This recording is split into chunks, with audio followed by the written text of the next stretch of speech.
Hello everyone and welcome to today's webinar. Smart labels, ships everywhere begin to sense and visually communicate. My name is Tommy Höglund and I will be your moderator today.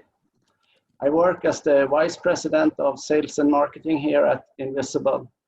And before that I have a background of around 10 years of business development in the field of printed electronics, working as the manager for the Swedish innovation cluster called Printed Electronics Arena at the Research Institute of RISE. And I'm excited to be hosting this session today with interesting speakers and a great audience. Today we actually have over 260 registered attendees. And I already now would like to take the opportunity to thank you all for taking out time and being here with us today and together create this webinar. And today is actually the day where the RFID Journal Live Conference would have been started. And many of us who are joining this webinar had looked forward to and planned for being there. But we are happy that we could hold this webinar today and also happy to have Claire Swedberg, a reporter that quite frequently writes for the RFID Journal, to joining us. But I just like to start this webinar by saying a few words about Ynvisible. And I want to start by saying that Ynvisible, we are a publicly traded company listed in the Toronto Stock Exchange Venture List. And being a listed company, we like to underline that today's webinar and speakers can be saying a bit of forward-looking statements. We at Ynvisible, we develop electrochromic displays, and we bring them to market and we produce them in high volumes. And we use these displays that you will see today are very suitable also to be fitted into different RFID and smart label solutions. The displays are robust, they are thin, they are lightweight, and they are flexible. And our business model allows us to help different companies to integrate the displays into our product, into their products. And we help companies all the way from prototyping and ideation to full-scale, high-volume production, and even to tech transfer.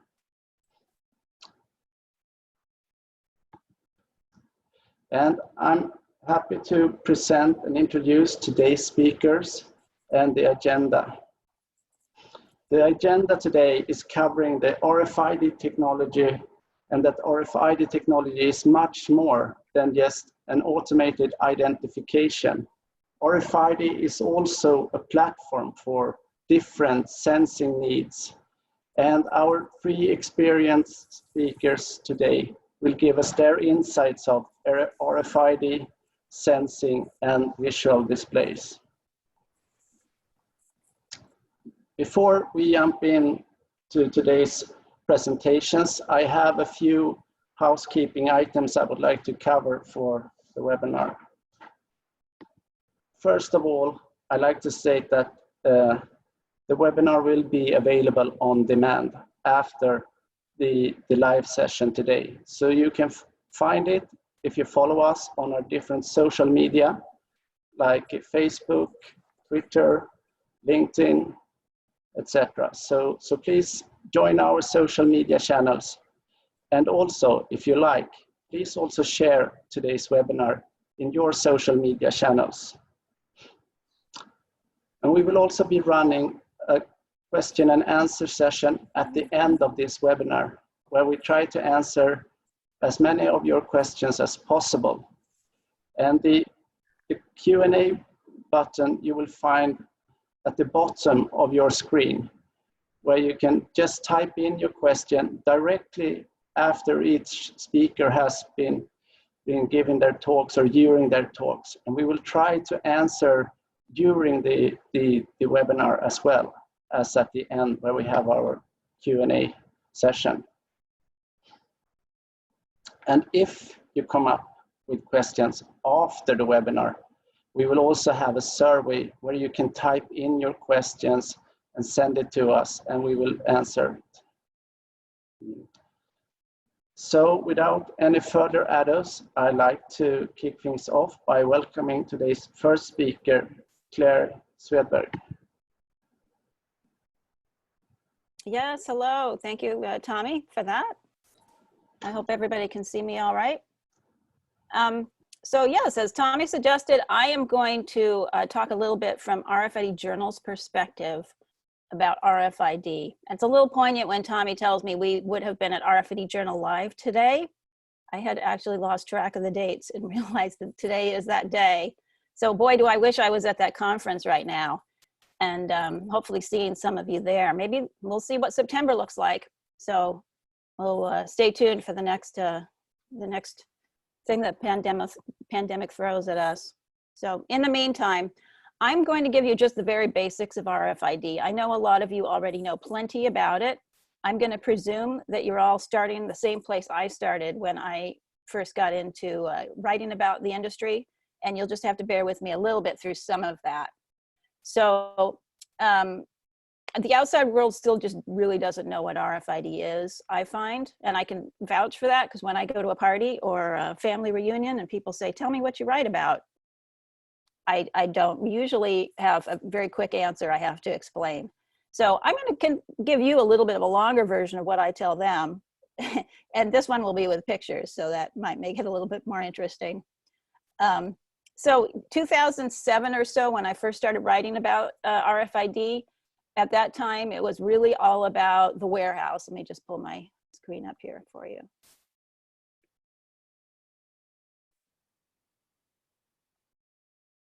Okay, so what I've done is I went ahead and just, knowing I was going to be talking about RFID today, I just pulled up pictures from stories that I wrote. These are all pictures from my stories, and these are the early days. So 2007, 2008, RFID was all about the warehouse. And a lot of my stories were in the warehouse, or retailers were in that early stage of trying to understand where are their goods. Walmart issued a mandate indicating their suppliers all had to put an RFID tag on palletized goods or large cartons of goods so that they could see when, you know, a box full of video games or you know, blue jeans or blenders, when that was arriving, when it was going through their distribution centers, when it was arriving in the store. That push was also taking place in Europe. Metro, certainly, let's see, who else? Marks and Spencer was involved in that. So here's what I will show you, very, very basically. I'll keep it quick. Up in the right-hand corner, you see a typical RFID tag. That's a UHF, passive RFID tag. It's got an IC, or integrated circuit, in the center of it. It's surrounded by a copper or aluminum antenna. And there's a unique ID number encoded on the chip itself. The antenna is sending that data. It has to be received by a reader. And down on the lower left is your typical fixed reader at that time, which would be typically installed in warehouses at dock doors so that they can understand when that tag passed through. This was, again, a passive system as opposed to active RFID, in which the tag is transmitting on its own. This passive tag requires the energy from that reader to respond. Up in the center, you'll see your typical warehouseman moving these palletized goods through the dock door. It looks like he's loading the back of a tractor trailer there, the trailer itself. And typically there's going to be, I don't know if you see my little pointer, there is an RFID tag that would be stuck on the top or on the side, maybe one on each side, so that readers could capture that tag. And that was about it. At that time, you might have even called that a bit of a glorified barcode, because it could capture that tag ID quick. You didn't have to stop and get out a scanner. But that was pretty much what they were doing, identifying where things are and when. The Walmart mandate actually ended up, there was a pause on that because it was just simply the ROI wasn't there for the suppliers. At the time, it was expensive to do. Not everybody was doing it, and things got put on hold. So well, it was kind of a regrouping for the RFID industry, and there was a lot of very fancy engineering work going on and a lot of diversification. And it has led to, for me as a journalist, a lot of really interesting stories. So these are just a few examples of the directions that some of the RFID hardware was going. Up on the left, you'll see some wine bottles. This was a new design of RFID tags with a longer antenna. I believe this is tamper evident, so that if you open the bottle of wine, you're going to break the antenna, and that will affect the response from the tag if you interrogate it, so you'll know if somebody actually opened that bottle. What's pretty fancy also about this is that you have an RFID tag actually on liquid, which is not easy to do, and they've engineered ways to make that much easier, and that's been pretty impressive. Down here in the lower area, you see oil and gas, and you've got a metal pipe. You've got on metal tags now. They have either a foam spacer, so you can just attach it to the metal and not be having the metal interfering with the transmission. Or in some cases, they now have tags that will use the metal to extend the range of the transmission. Then there's readers. Readers have gotten fancier and more impressive as time goes on, and that's made it easier for people to deploy. This, in the center here, you've got a typical, this would be a retail establishment where a sales clerk or somebody in the store is using a very small reader that's got a Bluetooth connection to their phone. They've got an app on the phone, and in this way they can then access all the data without carrying a bulky reader around with them or going to a computer to look up the data. Down in the lower right, if you can see that, that's the direction we're going in malls, where the stores have wider and wider openings. The entrance is very wide. They have, you'll see two small antennas on the ceiling there, and they can identify the direction that things are going through and read at a pretty long distance, as well as they can now modify to make sure that they're not catching the spill reads from tags that are already in the store. So you'll see there's some goods already in the store there. They don't want to be reading those tags. They want to be reading the ones passing through the door. And they've gotten very good at narrowing that down, getting a really granular read there. Up on the right corner, if you can see that, there's somebody in an airplane. Airplanes in the aerospace industry is interesting because in some cases they want to put a lot of data on one tag, so they can have a high memory chip on there. And each time that something's inspected or maintained or serviced, they can input that data straight onto the tag, and it's stored there as well as in, hopefully in a server usually too. But that way it gives people a little more autonomy when they're actually accessing the data. Say if they've moved it from one warehouse to another or one manufacturing site to an airport for that matter.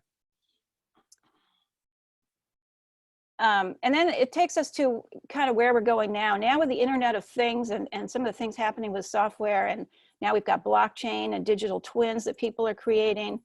The sky's the limit. IoT has been served well by RFID so far.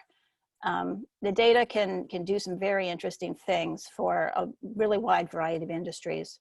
So just to show you how wide this this variety is, I just selected from some interesting stories. The one up here on the right is penguins at the Cincinnati Zoo.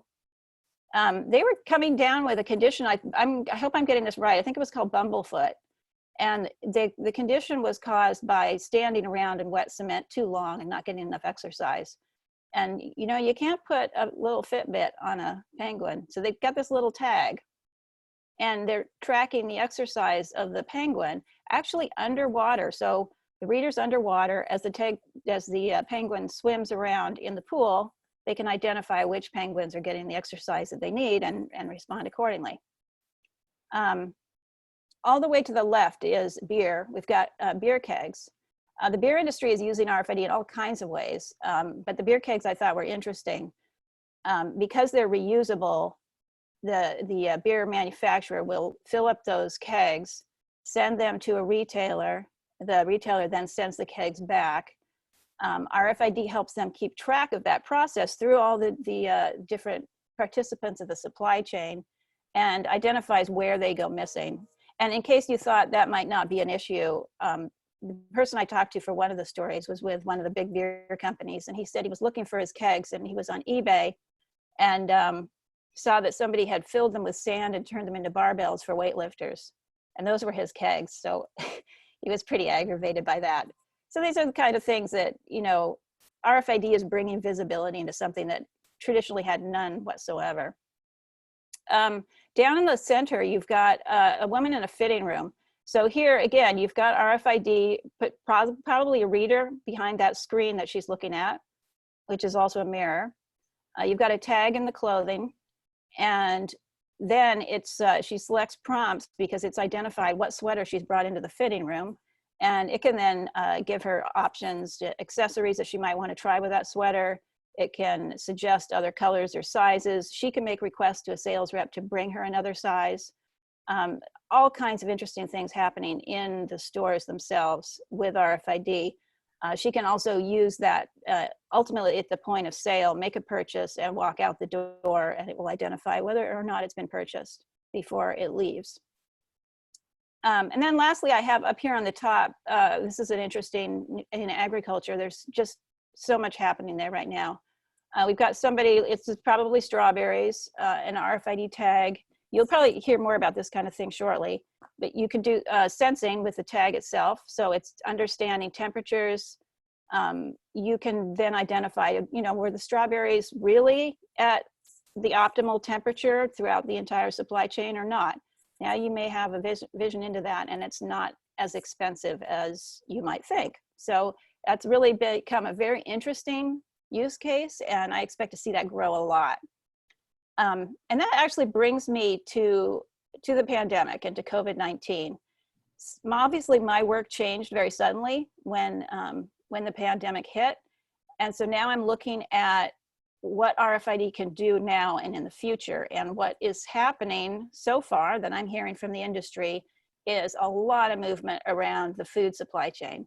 That is going to be very interesting moving ahead now. Today, we've changed the model. People are buying their food online and having it delivered to their homes in the way they used to do with apparel and other goods. And it's quite likely that pattern is going to continue after the quarantines are over. But in addition to that, understanding where it came from and you know, where were my strawberries grown? When were they picked? And you know, how long has it been since then? And what conditions have they experienced? That's going to matter more and more to people. So that's a major issue for everybody involved in that logistics, the manufacturers, the retailers right now. The other side that I'm hearing a lot about is healthcare. Obviously, there's a lot of stress on the hospitals right now, but that will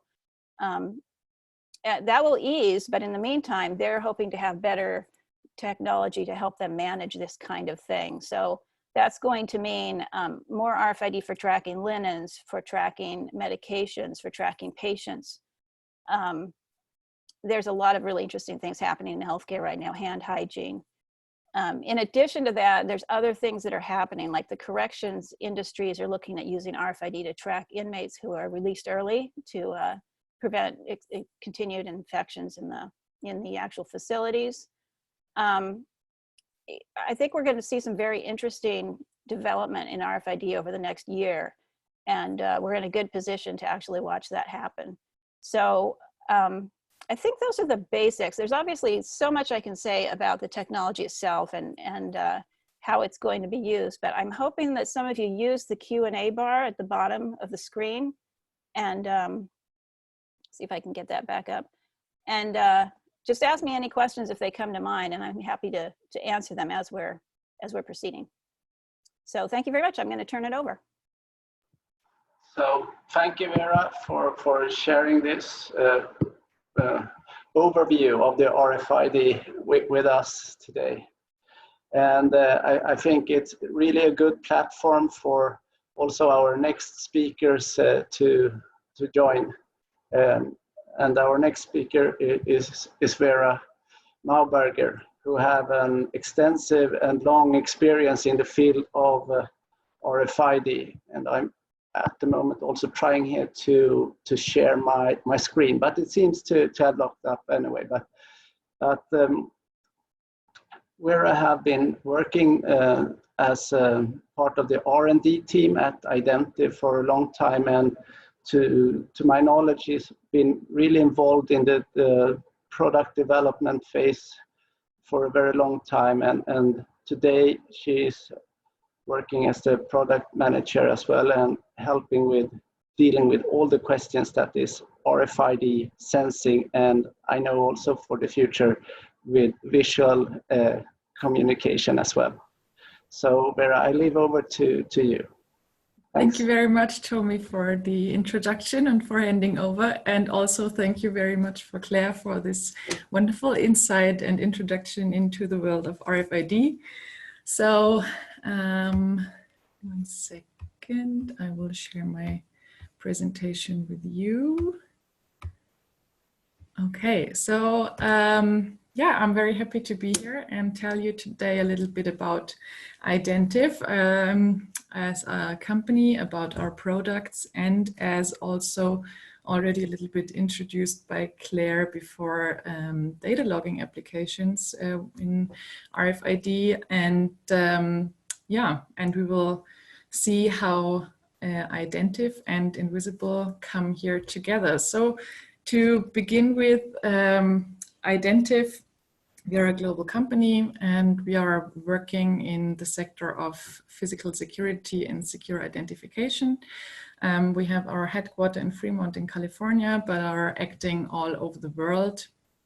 And yeah, our portfolio reaches from physical access and video and data analytics, readers and credentials, smart card readers and mobile security. And the most important part we will have a look at today is our RFID transponder portfolio. So I think as Claire introduced before, you might have an idea about what's possible with RFID. So our portfolio is on one hand a very wide range of standard products for UHF and HF both, and we are providing normal tags, labels, tickets. We also provide on metal tags in different kinds of form factors. And we are very interested in working close together with our customers to have the option to provide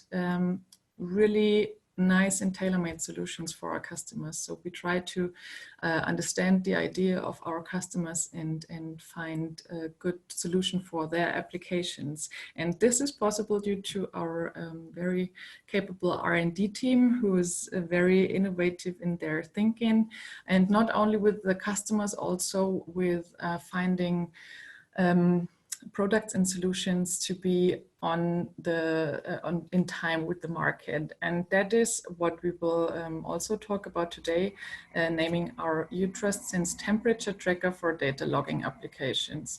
So data logging applications in general, I think it's most of you have heard about that also in the talk from Claire before. It is getting more and more important as the globalization, as the logistics are getting more and more important, especially for perishable goods, and especially for perishable goods in the pharmaceutical and healthcare market. And yeah, so the question is, data logging is used for cold chain monitoring, but the question is, why is it so important to track the cold chain?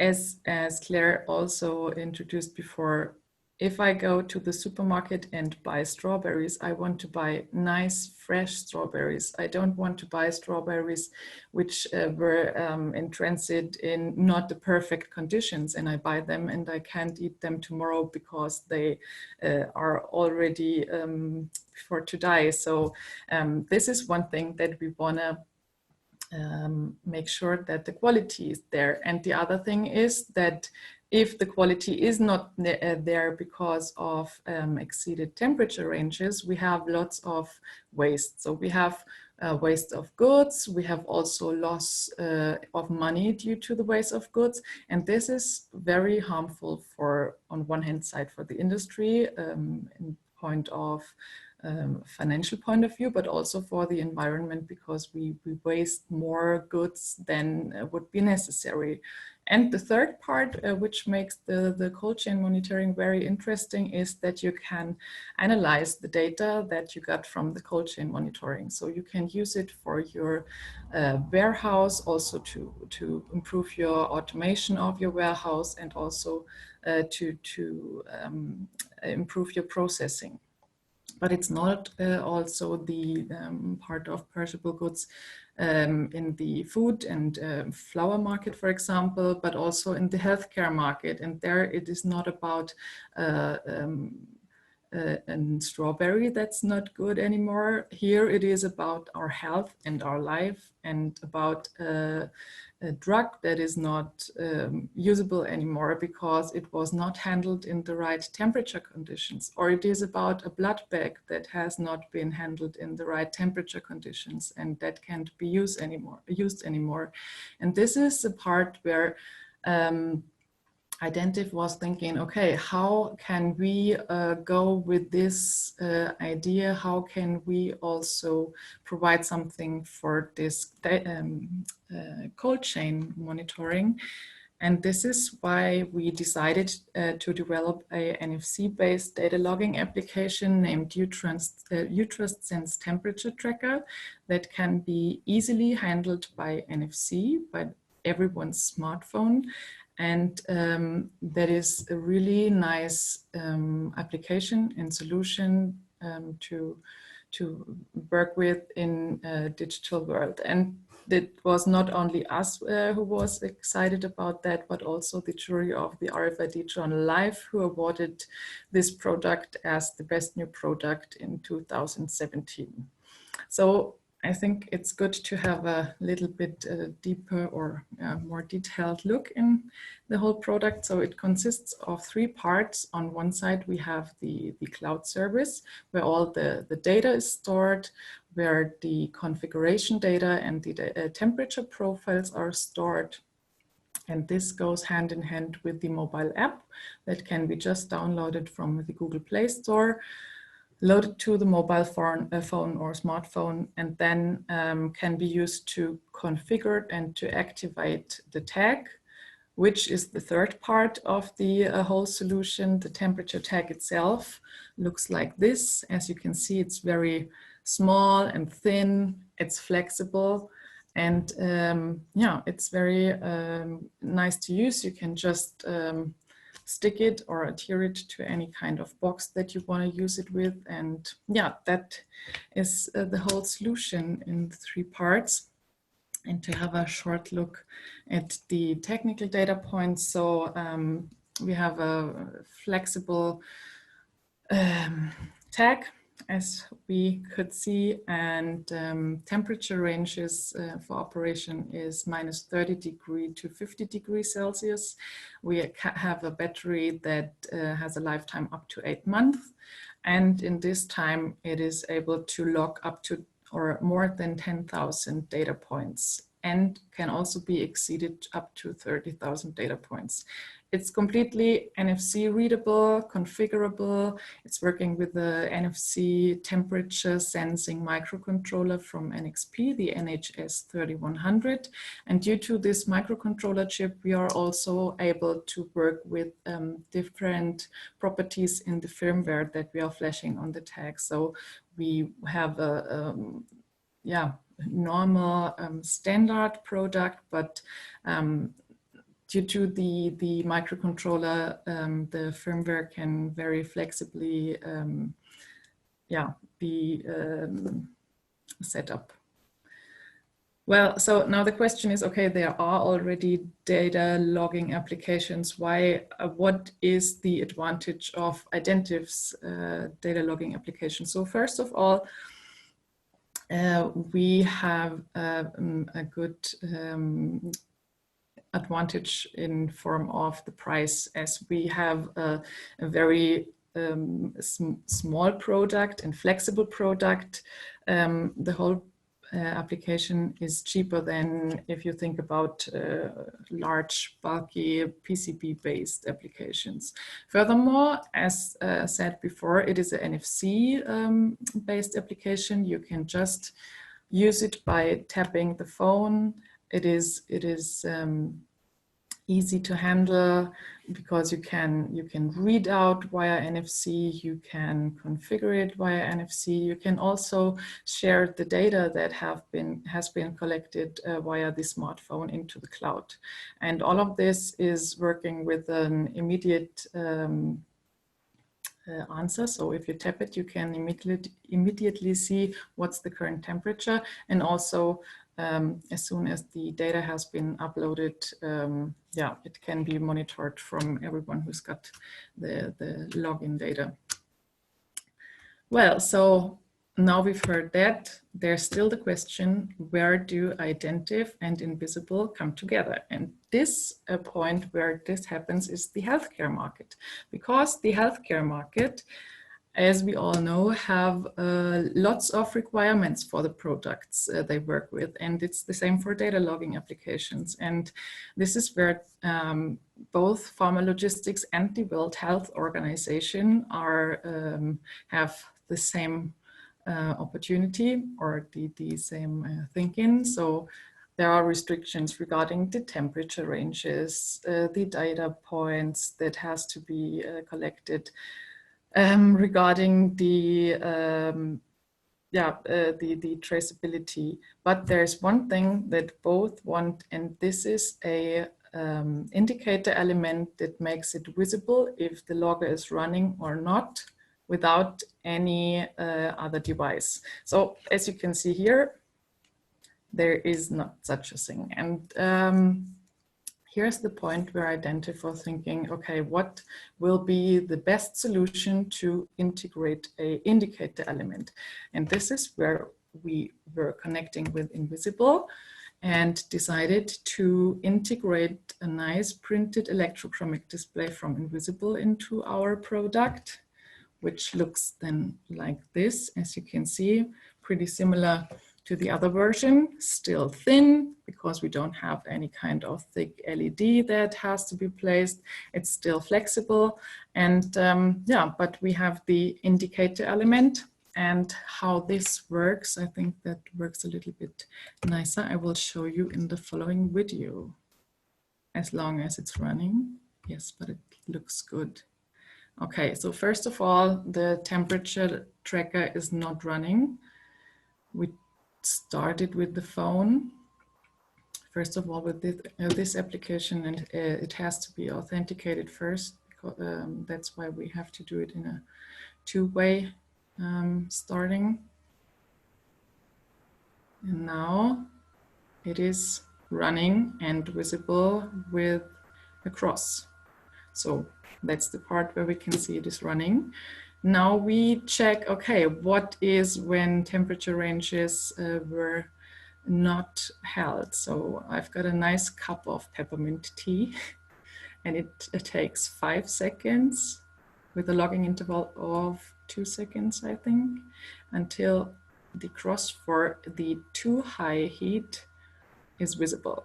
And also with the other way around, I've got a nice glass of ice cube water. And also here it's the same, without tapping with the phone in between. We tap the glass with the temperature sensor in the microcontroller chip. And it takes again 5 seconds. And also the third cross is visible.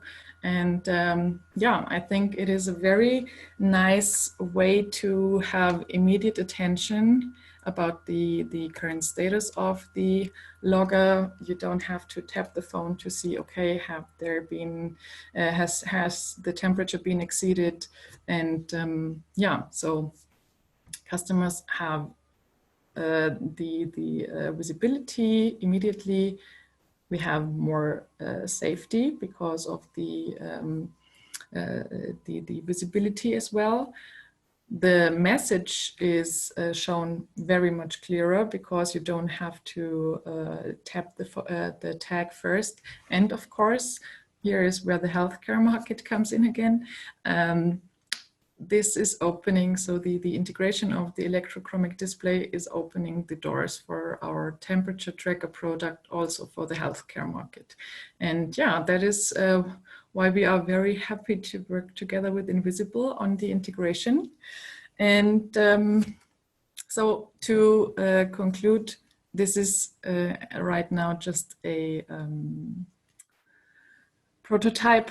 So we have the technology that's working, but right now only as a hand sample, but we are very happy that it is working. So I think that's it for our product.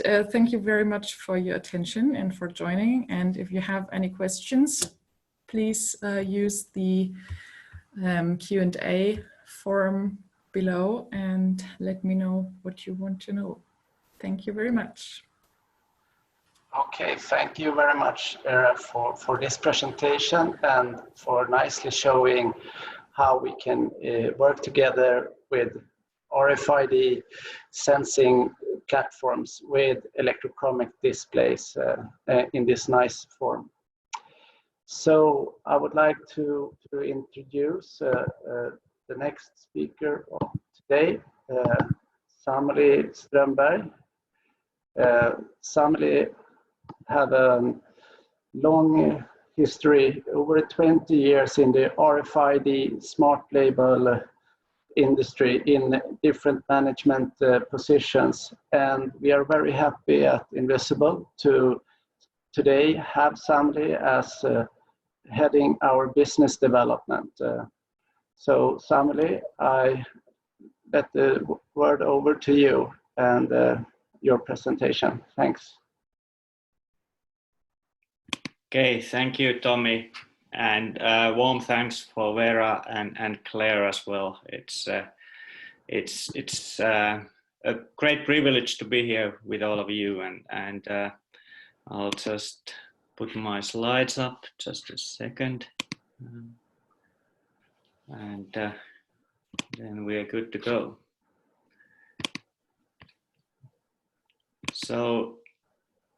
Yes, as Tommy introduced, I do have a long history with RFID. So I started working on the topic since 1998, and somehow I guess the industry stuck on me because I've been working now with Ynvisible for a couple of years, and still find myself working a lot with RFID and with great innovative companies like Identiv. So yeah, and even in these 20 years, I've been giving quite a few presentations, but this is my first Zoom presentation, and it's kind of an interesting to speak to an empty screen.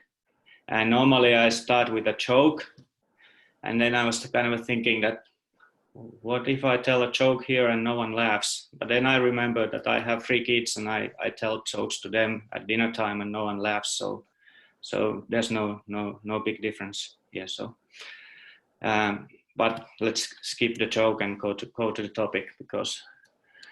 So at Ynvisible, we are dealing with this question that what are the best and most natural human interfaces around us. We find ourselves dealing with a lot of electronic gadgets, things that make our life easier, but sometimes also more stressful. And we feel that introducing printed electrochromic displays can help with many applications. So I'm here to tell today on how things relate with RFID, and of course Vera already gave a great presentation on one of the applications that we are dealing with.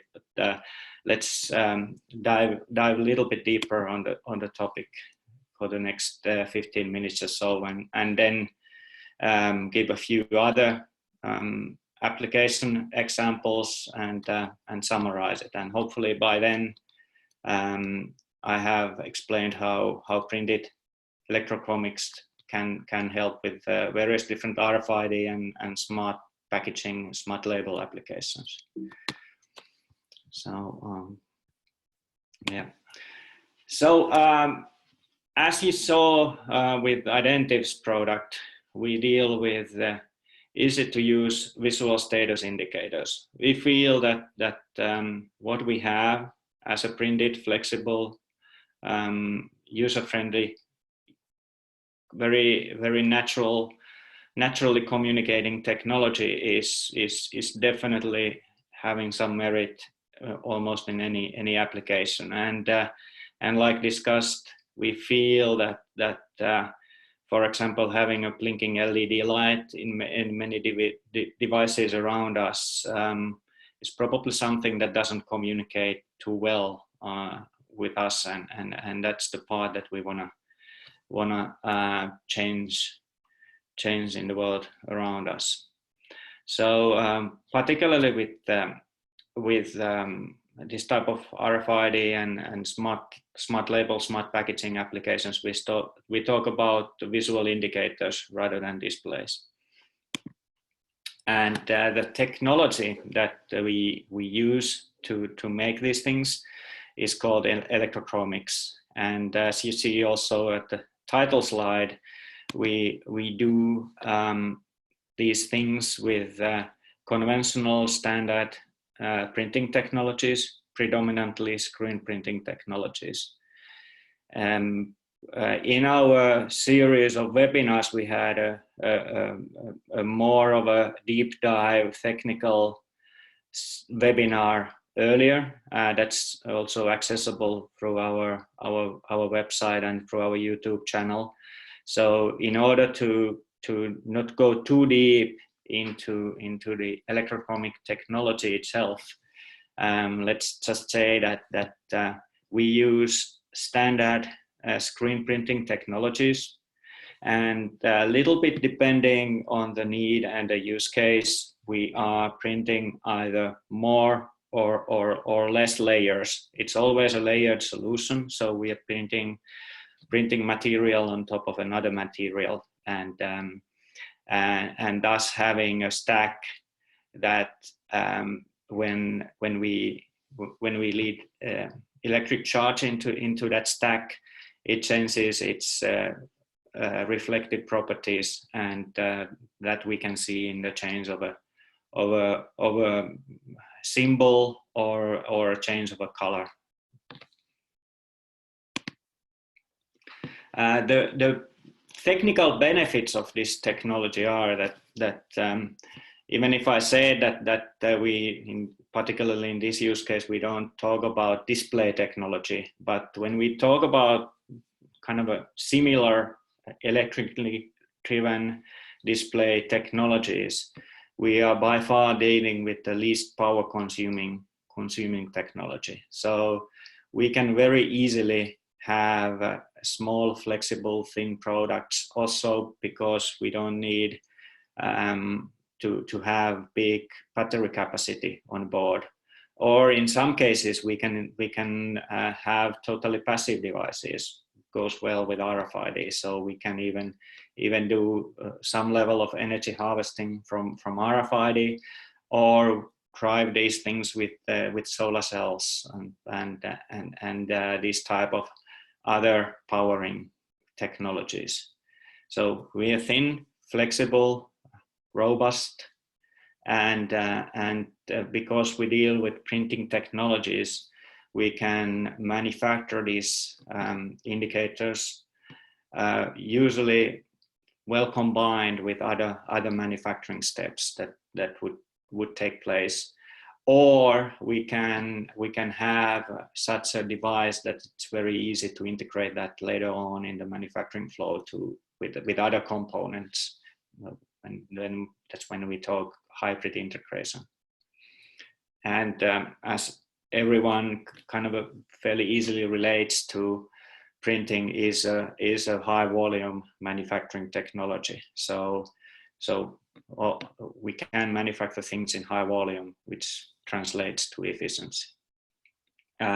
One thing is that we have a couple of different flavors, so we can have a one-time change or things or reversible change in color. So we have an indicator that changes its visual appearance and then goes back to the original state, or something that's permanently changed.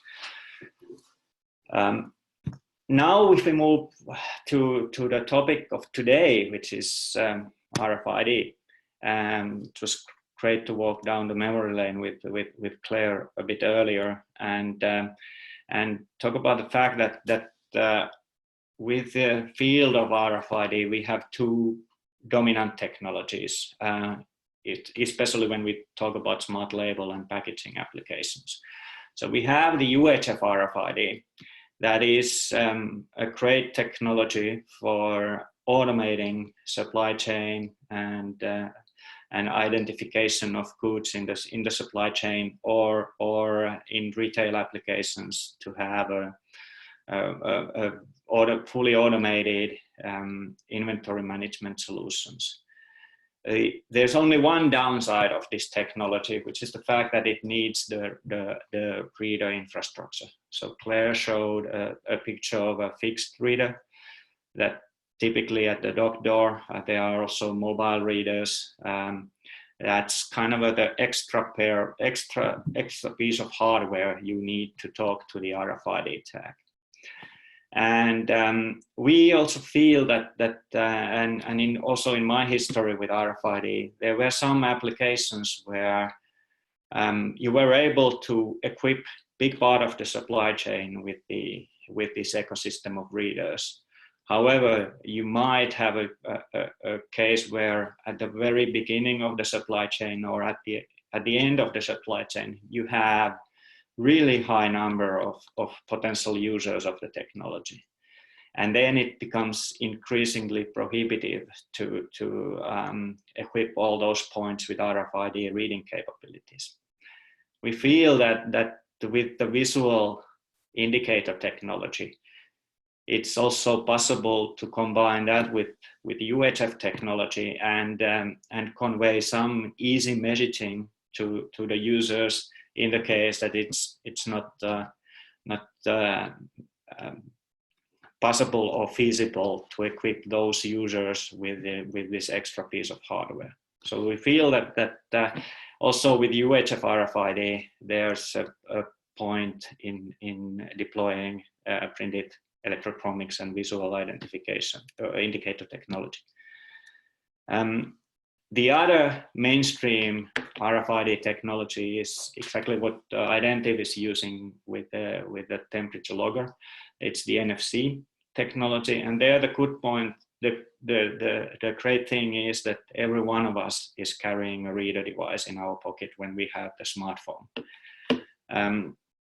And thus you don't have this sort of a ecosystem challenge. Almost anyone has a reader in the pocket. For the reason that NFC has been developed originally for access management and payment technology, it requires it enables also high level of security, and that security also comes with a fairly close proximity distance. So you essentially have to touch the tag with the reader in order to get them connected, and that's the kind of a downside or the thing with NFC. And also in some cases here we feel that visual indicator technology can help. So if you have tens of NFC labels in front of you and one of them wants to tell you a message, it's easy to visually pick the one up and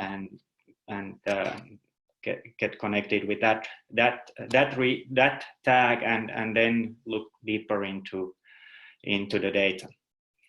So we feel that there's a use case for the visual indicators with both of the mainstream technologies.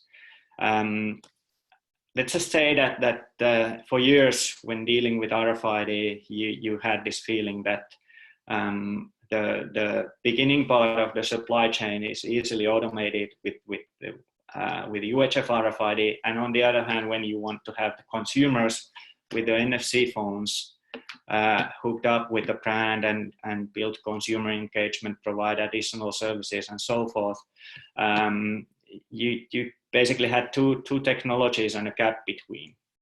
And to some extent, we feel that in some of the use cases where the visual indicator technology works well, we can, even with this simple thing, get the tags actually to bridge the gap a little bit. Of course, as everyone knows, it basically depends on the application and needs to be looked deeper. But we feel that there's definitely a merit in what we do with both of the mainstream RFID technologies. So what it is today that we are doing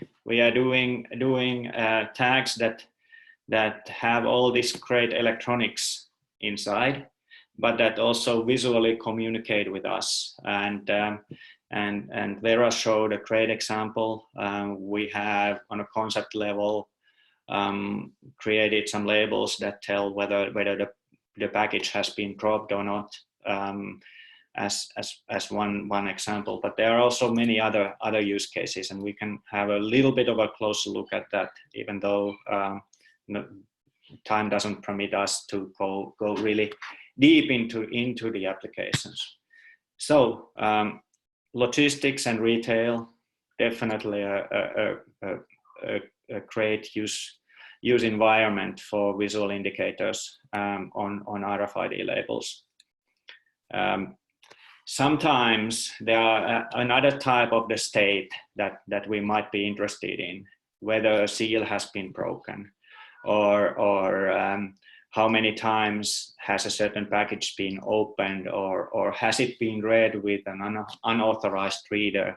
Many kind of a fairly simple questions that carry a lot of value, and that's what we think that our technology, together with innovative partners working with RFID solutions like Identiv, can really help end users to deal with. To just give a bit of a more breadth in what it is that we are doing, it's actually we're also dealing with a lot of other application areas, and just to highlight one, we're also looking at health and wellness applications. The application that Vera explained, it deals or dives also partly into this world. Time for me to start wrapping it up. Tommy also already at the beginning told that we are the go-to company when dealing with printed electrochromics, printed visual indicators. And we have everything that an end user or a technology partner needs to get started with. We have designers, we have a small scale manufacturing capabilities, and we have high volume scale up environment in our use in Sweden. So basically, just enough said. If you are interested in the technology, we are the company to talk to. Seem to be running out of time, so let's just go quickly to the wrap-up stage. So we feel that we, at our modest part, we want to be part of creating a more user-friendly environment. And as we know, even labels are today getting smarter with more functionality. So our technology definitely relates to smart labels, smart packaging, RFID. And to kind of summarize it, I think, and we think that our sweet spot of applications is not in the applications necessarily where you're just transmitting a radio barcode, but in the applications where the tag does something more. It tells whether a temperature limit has been breached or seal has been broken and so forth.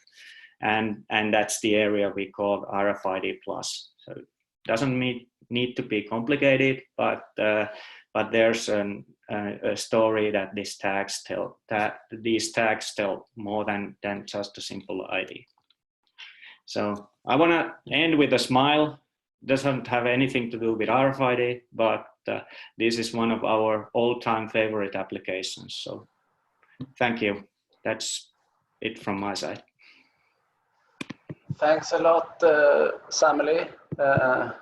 Thanks to all the speakers today for excellent presentations and giving insights and sharing your deep experience in the field of RFID and smart labels and sensing together with electrochromic displays. And yes, as they have shown, Ynvisible have this type of products with electrochromic display. This is not an RFID. It's more of a simple device that only show visually if temperature threshold have been reached or not. So just to exemplify the use of electrochromic displays.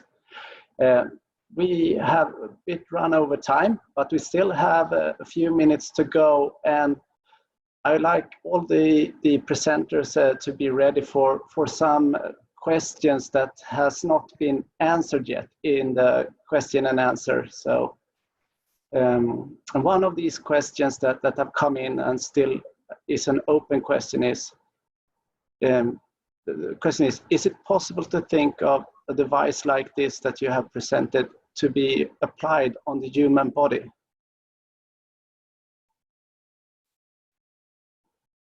So I think this question is to the data logging application. So in principle, there is no reason why it should not be applied to the human body. I think the only thing that you have to think about is the adhesive that is used, that the adhesive is skin friendly, and yeah. So I think the topic you are thinking about is like fever measurement, as it sounds. So it is not certified as a fever measurement tag, but in general, it is thinkable to apply it to the human body, yes. Mm. Yeah. So we'll quickly jump over also to another question that is relevant for many things of this. What is the cost for this type of smart labels with RFID? Maybe Claire or Vera can give an indication somehow, or Samuli as well. I'll just jump in that the cost varies so much depending on the label that's being used and the application. So, you know, the cost, I don't think this is what you were asking, but the cost for a UHF passive RFID label that you would just stick on a product or a price tag, for example, is in the cents, you know, less than 5 cents US. Then of course it goes up. So some of the things that Vera was describing, you know, I guess maybe you want to address that, I don't know. So I totally agree with Claire. It totally depends on the application, on the size of the tag, on the chip that's used, and maybe also further propositions that the tag needs to have. And this can be between some cents and also several dollars to have that also on the quantities and so on. The temperature data logging application is definitely one of the tags which is in the several dollar range, but also depends on, okay, do I use a dry inlay? Do I want the whole label solution? Do I want it with the whole cloud service? And so on and so on. So this is very dependent. If you have a request where you are interested in the tag, feel free to contact me directly and we can discuss it then. Vera, maybe it's a good point here in mentioning that one of the purpose of our joint messaging here is to encourage people to contact either one of the companies for potential applications and ideation. So we'd be very happy if this creates a further discussion on a specific application. Thank you for giving the overview of this, answering this question that can seem quite simple about cost, but of course it's complex depending on what type of solution you are looking into. Then we're having also another open question, and that is, I think, relating to the electrochromic display, asking about the quality control for this display. And maybe I can raise my hand and try to answer that one. In the background of myself here, you see our print line for producing these type of electrochromic displays. And this print line has, I think, over 60,000 different points for measuring different types of quality. But adding to that, of course, when the display comes out on a roll, we can also place them in what we call a roll-to-roll tester, where we actually go down and test each and every electrochromic display. So it's both electrically and actually also visually that it functions, which gives a very high quality control, I would say, to these type of products, which is important, of course. If it's an indicator, you should be able to trust it. And then another question, I think relating to RFID and signaling is, how does these labels work together with, for example, metal?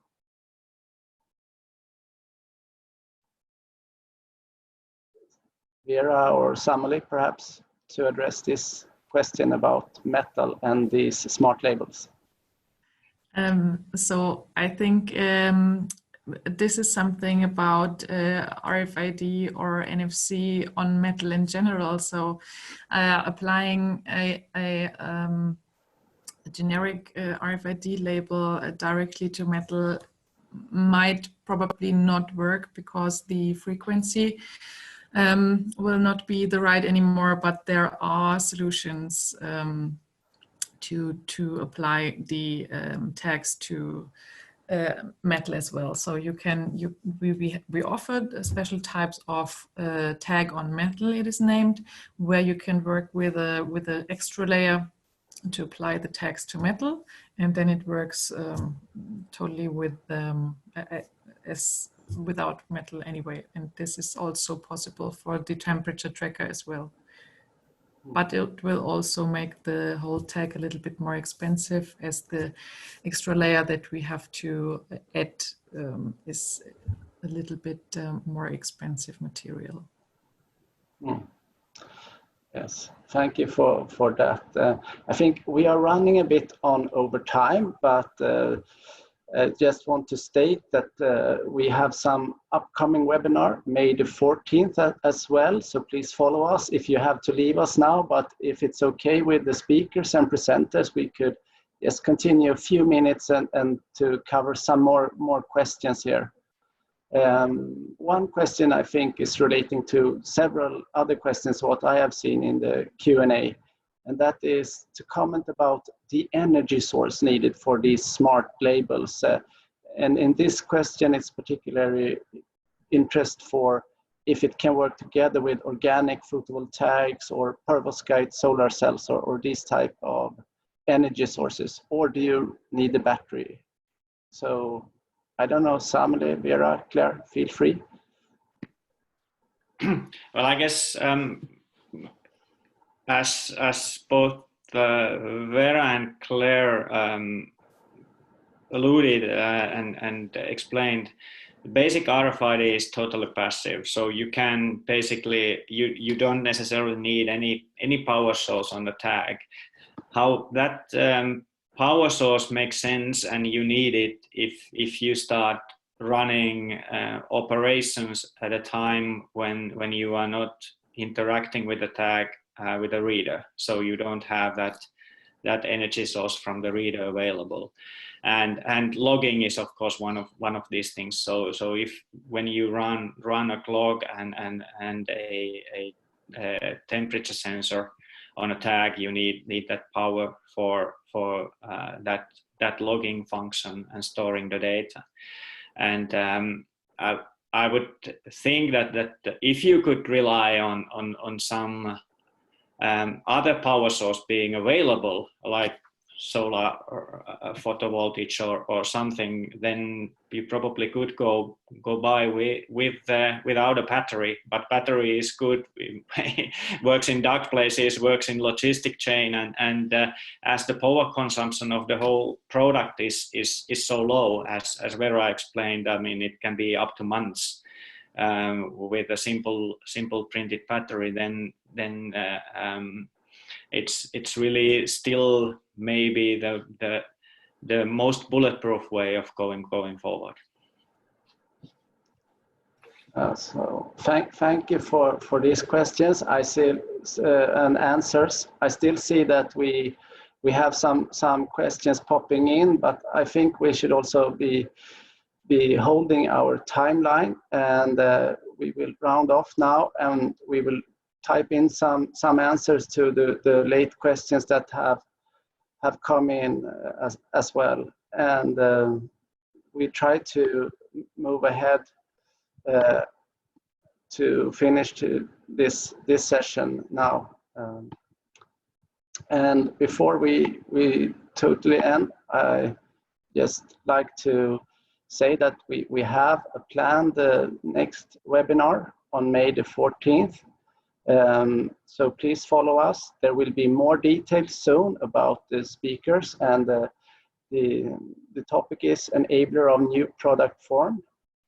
And also I want to highlight, if you really feel curious about our electrochromic displays and our materials, so we do have display kits and ink kits that can easily be ordered, and you could get going with your own development.